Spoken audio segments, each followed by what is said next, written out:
Hello guys, দেখো এটা কলমি শাক ভাজা করছি।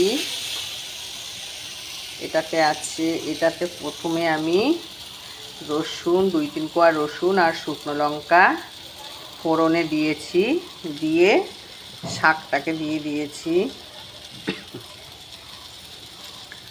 তারপরে গলাটা খুসখুস করছে, লবণ হলুদ দিয়েছি, লঙ্কা চিড়ে দিয়েছি। দেখো শাকটা প্রায় হয়ে গেছে।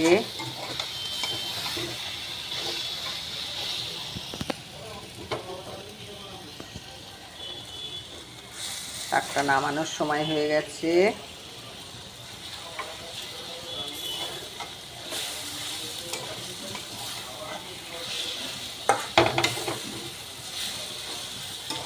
শাকের মধ্যে রসুন ফোড়ন দিলে সেটার একটা আলাদা সুন্দর একটা সেন্ট বেরোয়।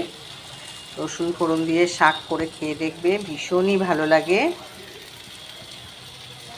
নামানোর আগে একটু মিষ্টি দিয়ে আমি শাকের মধ্যে সামান্য পরিমাণ একটু মিষ্টি দিই, তাহলে নুন কাটা ভাব লাগে না।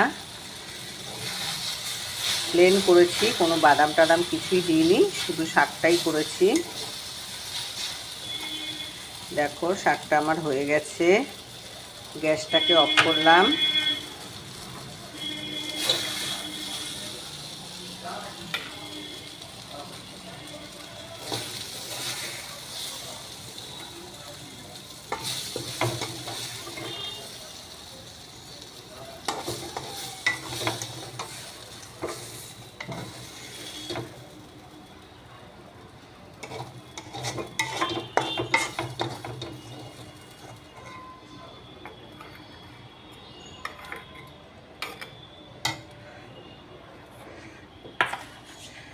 দেখো শাক ভাজাটা হয়ে গেছে, তাহলে রাখছি। তোমরা কমেন্ট করে জানিও কেমন হয়েছে শাক ভাজা। আর কি মানে কমেন্ট আর কি করবে, খুবই সাধারণ খাবার, তবুও কমেন্ট করো। আমাকে এক বন্ধু বলেছিল যে শাক ভাজাটা করে দেখাতে, তাই দেখালাম। ঠিক আছে বন্ধু, রাখছি তাহলে, কমেন্ট করো প্লিজ।